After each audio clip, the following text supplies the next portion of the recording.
Hi friends, ഞാനിന്ന് നിങ്ങളുമായിട്ട് share ചെയ്യാൻ പോകുന്നത് എല്ലാ വീട്ടമ്മമാർക്കും വളരെ ഉപകാരപ്രദമായ നല്ല അടിപൊളി ടിപ്സുകളുമായിട്ടാണ്. അപ്പോൾ വീഡിയോ സ്കിപ്പ് ചെയ്യാതെ കണ്ടാൽ മാത്രമേ മനസ്സിലാവുകയുള്ളൂ. കൂടാതെ എൻ്റെ ഈ ചാനൽ സബ്സ്ക്രൈബ് ചെയ്യാതെ കാണുന്ന കൂട്ടുകാരുണ്ടെങ്കിൽ പ്ലീസ് ഒന്ന് സബ്സ്ക്രൈബ് ചെയ്ത് സപ്പോർട്ട് ചെയ്യാനും കൂടി മറക്കരുത്. അപ്പോൾ നമുക്ക് വീഡിയോയിലോട്ട് കിടക്കാം. അപ്പോൾ ഫസ്റ്റ് ടിപ്പെന്ന് പറഞ്ഞാൽ നമ്മൾ വെളുത്തുള്ളിയൊക്കെ തൊലിച്ച തൊലി വെറുതെ കളയുകയാണ് ചെയ്യുന്നത്. അപ്പോൾ നമ്മൾ അതിനകത്തോട്ട് കുറച്ച് ചൂടുവെള്ളം ഒഴിച്ചു കൊടുക്കുക. അതിനുശേഷം നമുക്ക് ഡെറ്റോൾ ഉണ്ടെങ്കിൽ അത് കുറച്ച് ഒഴിച്ചു കൊടുക്കാം. അപ്പോൾ ഡെറ്റോളും കൂടെ ഒഴിച്ചു കൊടുക്കുമ്പോഴത്തേനും ഇതൊന്നും പല്ലിക്ക് ഒട്ടും ഇഷ്ടമല്ലാത്ത സ്മെല്ലാണ്. നമ്മൾ വെറുതെ തുളിയൊക്കെ കളയുമ്പോഴത്തേനും ഇതേപോലെ നമുക്ക് ചെയ്ത് കൊടുക്കാവുന്നതേ ഉള്ളൂ. അപ്പോൾ നമുക്ക് പല്ലിയുള്ള സ്ഥലങ്ങളിലൊക്കെ ഇതൊന്ന് സ്പ്രേ ചെയ്ത് കൊടുത്താൽ മതി ഈ വെള്ളം. കാരണം തലേ ദിവസം നമുക്ക് ഇതേപോലെ വെള്ളത്തിൽ ഇട്ട് വെച്ചിട്ട് നമുക്ക് പിറ്റേ ദിവസം എടുക്കുന്നതായിരിക്കും ഏറ്റവും നല്ലത്. കാരണം വെളുത്തുള്ളിയുടെയൊക്കെ സ്മെല്ല് അതിനകത്ത് നിന്നിട്ട് നല്ല വെളുത്തുള്ളി തൊലിയുടെ സ്മെല്ലൊക്കെ നിന്നിട്ട് ആ വെള്ളത്തിന് നല്ലൊരു ഭയങ്കര ഒരു സ്മെല്ലായിരിക്കും. പ്രത്യേകിച്ച് ഡെറ്റോളും കൂടെ ഒഴിക്കുമ്പോഴത്തേനും അപ്പോഴത്തേനും ഈ പല്ലികളൊക്കെ നമുക്ക് ഓടും. ആ വെള്ളം എല്ലായിടത്തുനിന്ന് സ്പ്രേ ചെയ്ത് കൊടുത്താൽ മാത്രം മതി. അതേപോലെ തന്നെ നമ്മൾ അരിയൊക്കെ ഇതേപോലെ ഉളറ് കയറിയിട്ട് വണ്ട് പ്രാണികളൊക്കെ കയറുമല്ലോ. അപ്പം അത് പോവാൻ വേണ്ടി നമുക്ക് ഇതേപോലെ ഒരു മുറത്തിനകത്തിട്ടിട്ട് ഇതേപോലെ ഒന്ന് നിരത്തി കൊടുത്താൽ മതി. എന്നിട്ട് നമ്മൾ വെയിലത്തുകൊണ്ട് വെച്ച് കൊടുക്കുക. വെയിലില്ലായെങ്കിൽ നമ്മൾ ഇതേപോലെ മുറത്തിനകത്തിട്ട് പുറത്തു വല്ലതും വെച്ചാൽ മതി. അപ്പോൾ അതെല്ലാം ഇഴഞ്ഞങ്ങ് പോയിക്കോളും. അപ്പോൾ വെയിലുണ്ടെങ്കിൽ വെയിലത്ത് വെക്കുന്നതായിരിക്കും ഏറ്റവും നല്ലത്. അതിനകത്തുള്ള ആ വണ്ടുകളെല്ലാം അങ്ങ് ഇഴഞ്ഞ് കയറി പോയിക്കോളും. അപ്പോൾ നമ്മൾ കുറച്ച് ദിവസം വെക്കുമ്പോഴത്തേന് ഇതേപോലെ വണ്ട് കയറും. അപ്പം അത് ഇതേപോലെ ചെയ്താൽ മതി. നല്ലോണം ഒന്ന് നിരത്തി കൊടുത്താൽ മതി മുറത്തിയിട്ടിട്ട്. അപ്പോൾ എല്ലാം ഇഴഞ്ഞങ്ങ് പോയിക്കോളും.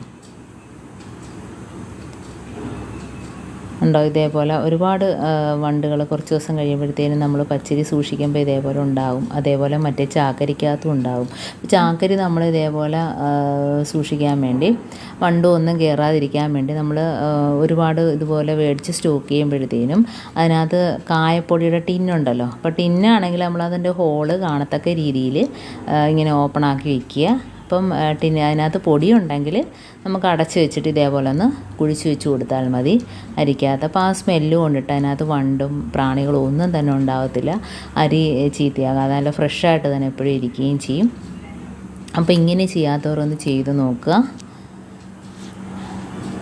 അടുത്ത ടിപ്പെന്ന് പറഞ്ഞാൽ നമ്മൾ ഇതേപോലെ പാനൊക്കെ ഉപയോഗിക്കുമ്പോഴത്തേനും എണ്ണയും ഒക്കെ ഉപയോഗിക്കുന്നതല്ലേ ഈ പാനിനകത്ത്.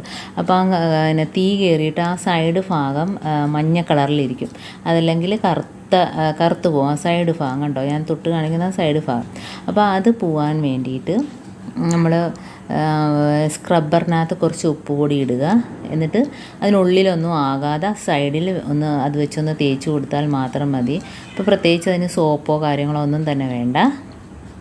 ആ സൈഡ് ഭാഗത്ത് മാത്രം ഇതേപോലെ ഒന്ന് തേച്ച് കൊടുത്താൽ മതി. നല്ല രീതിയിൽ തന്നെ വെളുത്ത് കിട്ടും. ഇപ്പം എൻ്റെ മറ്റേ പാൻ കണ്ടോ, ഇതേപോലെ ഒന്ന് വൃത്തിയാക്കി വെച്ചതാണത്.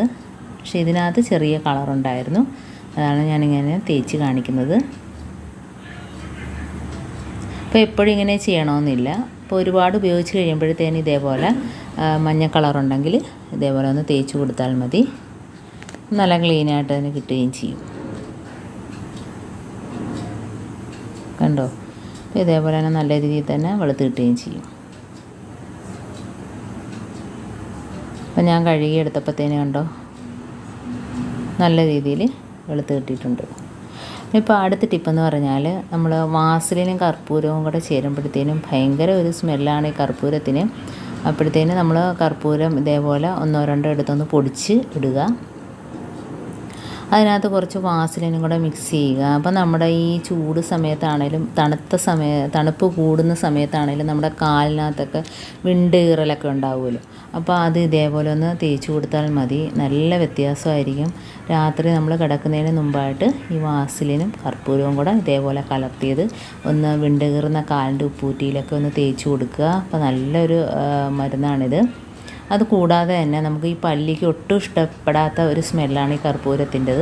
പ്രത്യേകിച്ച് നമ്മൾ ഫർണിച്ചറിൻ്റെ അലമാരയിലൊക്കെ തേച്ച് കൊടുക്കണമെങ്കിലും ഇതേപോലെ വാസലിനും കൂടെ മിക്സ് ചെയ്യുന്നതുകൊണ്ട് നമുക്കൊരു കുഴപ്പവും ഉണ്ടാകത്തില്ല. അപ്പോൾ നമുക്ക് പിന്നെ ഈ കബോർഡിൻ്റെയൊക്കെ ഇടയിൽ നിന്നൊക്കെ പല്ലിയൊക്കെ വരുമല്ലോ. അപ്പോൾ അങ്ങനെയുള്ള ഭാഗത്തൊക്കെ ഇതേപോലെ ഒന്ന് തൊട്ട് കൊടുത്താൽ മതി. അപ്പോൾ ആ ഭാഗത്ത് പല്ലിയും നല്ല പാറ്റ പോലും കാണത്തില്ല. അതിൻ്റെ സ്മെല്ലടിച്ചിട്ട് ആ ഭാഗത്തൊക്കെ നല്ല മണം അടിച്ചിട്ട് അങ്ങനെയുള്ളൊരു ശല്യമേ നമുക്ക് കാണത്തില്ല. പോകത്തില്ല. കബോർഡിനകത്താണേലും എവിടെയെങ്കിലുമൊക്കെ വിടവുണ്ടെങ്കിൽ തന്നെയും അവിടെ നിന്ന് പല്ലിയൊക്കെ ഇറങ്ങി വരും കണ്ടോ. അപ്പോൾ ഇതേപോലെ ഒന്ന് തേച്ച് കൊടുത്താൽ മതി. പ്രത്യേകിച്ച് ഈ വാസലിനും കൂടെ ആയതുകൊണ്ട് നമുക്ക് ഫർണിച്ചറിനൊന്നും ഒരു കുഴപ്പവും വരത്തില്ല. നല്ല ക്ലീനായിട്ട് കണ്ടോ, അത് വെച്ച് തുടച്ചു കൊടുത്താൽ തന്നെ നമുക്ക് നല്ല ക്ലീനായിട്ടിരിക്കും. അതേപോലെ തന്നെ നമ്മുടെ ഡോറിനകത്തൊക്കെ ഇതേപോലെ ചിലന്തിയൊക്കെ കൂട് കൂട്ടത്തില്ല. അപ്പോൾ ആ ഭാഗത്തൊക്കെ ഇതേപോലെ കർപ്പൂരവും വാസലിനും കൂടെ കലർത്തി അതൊന്ന് തേച്ച് കൊടുത്താൽ മതി. അതേപോലെ ടാപ്പിനകത്ത് വാസലിൻ തേക്കുന്നത് കൊണ്ട് നമുക്ക് ആ ടാപ്പിനകത്ത് വെള്ളമൊന്നും നിൽക്കത്തില്ല. അതല്ലെങ്കിൽ അവിടേക്ക് ഒരു പാട് വീഴും. വെള്ളം ഉപയോഗിച്ച് വരുമ്പോഴത്തേനും ഒരു പാട് വീഴും. അപ്പോൾ ഇങ്ങനെ വാസലിൻ കലർത്തിയത് തേച്ച് കൊടുക്കുന്നത് നല്ലതാണ്. അപ്പോൾ എൻ്റെ ഈ ടിപ്സുകളെല്ലാം നിങ്ങൾക്ക് ഇഷ്ടമായെന്ന് വിചാരിക്കുന്നു. ടിപ്സിൽ ഏതെങ്കിലും ഒന്ന് ഉപകാരപ്പെട്ടു എന്ന് കാണുകയാണെങ്കിൽ ഒന്ന് ലൈക്ക് ചെയ്യാനും കമൻറ്റ് ചെയ്യാനും സബ്സ്ക്രൈബ് ചെയ്യാനും മറക്കരുത്. അതേപോലെ തന്നെ കൂട്ടത്തിൽ ബെല്ലൈക്കൻ എനേബിൾ ചെയ്യാനും മറക്കരുത്. എന്നാൽ മാത്രമേ ഞാനിടുന്ന ഓരോ വീഡിയോസും നിങ്ങളുടെ മുമ്പിൽ എത്തുകയുള്ളൂ. അപ്പോൾ ഇനിയും നല്ല ടിപ്സുകളുമായിട്ട് വീണ്ടും കാണാം. അതുവരേക്കും താങ്ക്സ് ഫോർ വാച്ചിങ്.